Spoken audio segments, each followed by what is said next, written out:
নমস্কাৰ বন্ধুসকল, স্বাগতম জনাইছোঁ আছাম এক্সাম ষ্টুডিঅ'লৈ। বন্ধুসকল, আজি মই আপোনালোকৰ বাবে লৈ আহিছোঁ অসমৰ ভূগোল পাৰ্ট 1 আৰু ইয়াত আছে অসমৰ ভূগোল বিষয়ৰ 20টা অতি গুৰুত্বপূৰ্ণ সাধাৰণ জ্ঞানৰ প্ৰশ্ন।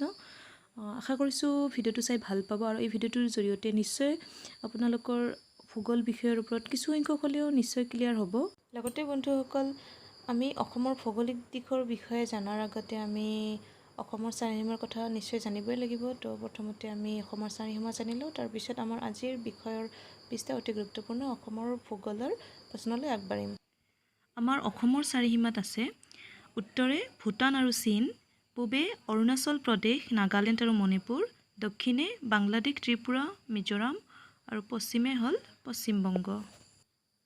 আজিৰ বিষয়ৰ 1 নম্বৰত দিয়া আছে অসমৰ মাটিকালি কিমান। বন্ধুসকল, 5 ছেকেণ্ডকৈ সময় দিয়া হৈছে, আপোনালোকে মনতে চেষ্টা কৰি চাব পাৰে। ইয়াৰ শুদ্ধ উত্তৰটো হ'ল 78438 বৰ্গ কিলোমিটাৰ। 2 নম্বৰ দিয়া আছে অসমত কেইখন ৰাষ্ট্ৰীয় উদ্যান আছে। অপশ্যনবিলাক দিয়া আছে বন্ধুসকল, চাই ল'ব। শুদ্ধ উত্তৰ 5খন। 3 নম্বৰ দিয়া আছে আয়তনৰ ফালৰ পৰা অসম ভাৰতৰ কিমান শতাংশ।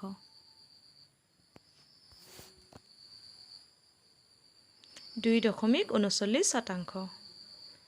4 নম্বৰ দিয়া আছে ভৌগোলিকভাৱে অসমখন কি জলবায়ুৰ অন্তৰ্গত।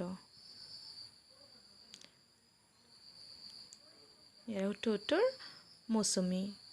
5 নম্বৰ দিয়া আছে অসমৰ মাটিকালি হিচাপে আটাইতকৈ ডাঙৰ জিলা কোনখন। উত্তৰ কাৰ্বি আংলং। 6 নম্বৰ দিয়া আছে অসমৰ মাটিকালি হিচাপে আটাইতকৈ সৰু জিলা কোনখন। ইয়াৰ শুদ্ধ উত্তৰটো হ'ল কামৰূপ। 7 নম্বৰ দিয়া আছে কাৰ্বি মালভূমিৰ সুউচ্চ শৃংগটোৰ নাম কি। বন্ধুসকল, অপশ্যনবিলাক চাই ল'ব। ইয়াৰে শুদ্ধ উত্তৰটো হ'ল অপশ্যন ডি, সিংহাসন। 8 নম্বৰত দিয়া আছে অসমত BTAD কেতিয়া গঠন হৈছিল।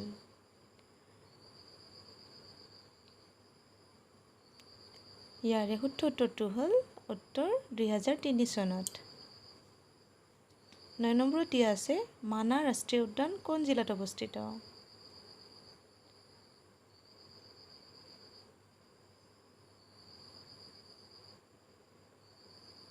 ইয়াৰে শুদ্ধ উত্তৰটো হ'ল অপশ্যন চি, চিৰাং আৰু বাক্সা।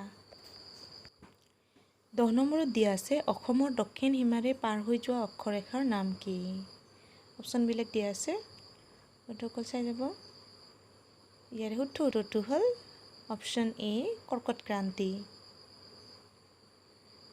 11 নম্বৰত দিয়া আছে অসমৰ আটাইতকৈ ওখ পাহাৰ শ্ৰেণীৰ নাম কি।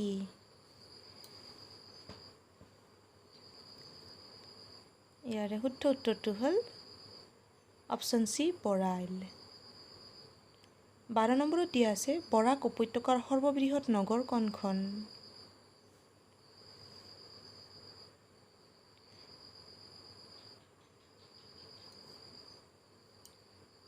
ইয়াৰে শুদ্ধ উত্তৰটো হ'ল অপশ্যন বি, শিলচৰ। 13 নম্বৰত দিয়া আছে অসমত কেতিয়া প্ৰথম খাৰুৱা তেলৰ সন্ধান পোৱা গৈছিল।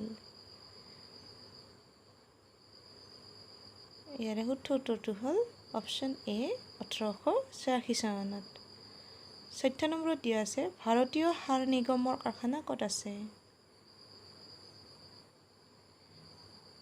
ইয়াৰে শুদ্ধ উত্তৰটো হ'ল অপশ্যন বি, নামৰূপ। 15 নম্বৰত দিয়া আছে অসমত ৰন্ধন গেছৰ ক'ত বটলিং প্লেণ্ট আছে। ইয়াৰে শুদ্ধ উত্তৰটো হ'ল অপশ্যন এ, উত্তৰ গুৱাহাটীত। 16 নম্বৰত দিয়া আছে অসমৰ কাঁহৰ সাজ বাচন ক'ত তৈয়াৰ কৰা হয়।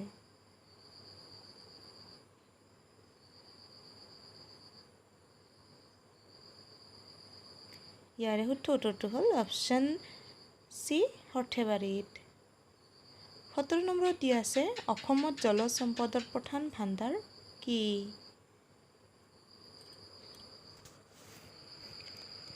ইয়াৰে শুদ্ধ উত্তৰটো হ'ল অপশ্যন এ, ব্ৰহ্মপুত্ৰ। 18 নম্বৰত দিয়া আছে কোনখন ঠাই পক্ষীৰ আনমোহনৰ বাবে বিখ্যাত।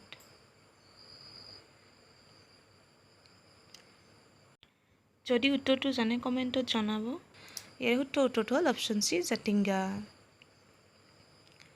19 নম্বৰত দিয়া আছে অসমৰ সীমাত লাগি থকা বিদেশী দেশখনৰ নাম কি? ইয়াৰে শুদ্ধ উত্তৰটো হ'ল অপশ্যন এ বাংলাদেশ। 20 নম্বৰত দিয়া আছে অৰ্থাৎ আজিৰ বিষয়ৰ আমাৰ শেষৰটো প্ৰশ্ন হ'ল অসমত চেনিকল ক'ত আছে? ইয়াৰে শুদ্ধ উত্তৰটো হ'ল অপশ্যন ডি কামপুৰ। ভিডিঅ'টো শেষলৈকে চোৱাৰ বাবে বহুত বহুত ধন্যবাদ থাকিল আৰু যদি ভিডিঅ'টো চাই ভাল পাইছে তেতিয়াহ'লে লাইক শ্বেয়াৰ কমেণ্ট নিশ্চয় কৰিব আৰু লগতে যদি চেনেলটো ছাবস্ক্ৰাইব কৰা নাই তেতিয়াহ'লে ছাবস্ক্ৰাইব কৰিব আৰু লগতে বেল আইকনটো প্ৰেছ কৰি থ'ব যাতে মোৰ আগন্তুক ভিডিঅ'সমূহৰ ন'টিফিকেশ্যন পটককৈ পাই যায়।